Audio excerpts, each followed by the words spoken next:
are gonna make a sponge on a stick. This is a video I have wanted to do forever and I'm finally doing it. So this is so simple. I use this all the time for my cylinders so that I can get the water out and not ruin my cylinder when it's narrower than my hand, but I still wanna get all that water out so it won't get ruined. So what we need is some scissors, a chopstick, a zip tie, and just a regular throwing sponge. The nicer sponges are better. I don't like the crunchy ones. And this one I just got from my pottery supply store. They tend to have really good sponges. So the first thing that we're gonna do is we're going to cut our sponge. So I'm just gonna cut off one side, the other side. We're gonna cut 3 sides, just the curved side. And I guess you might ask, like, why are you cutting off these edges? I just feel like it fits nicer into your pots when you cut off these edges, but save these because they come in handy for a lot of things. We keep them, we don't throw them away. All right, so now we're gonna take our chopstick, I almost called it a skewer, and we're just gonna kind of find the center of our sponge and just twist. We're just pushing it in, twisting.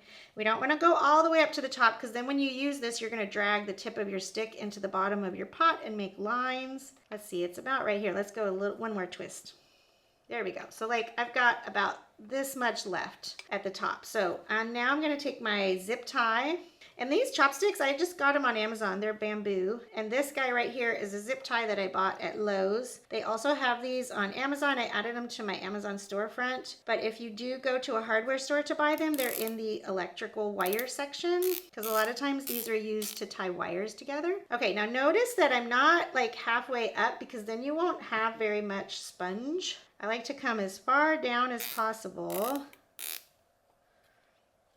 Okay.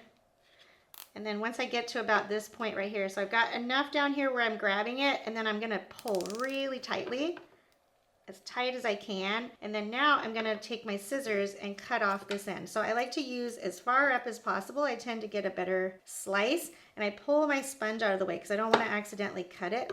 And then I go all the way up as tight as I can, snip.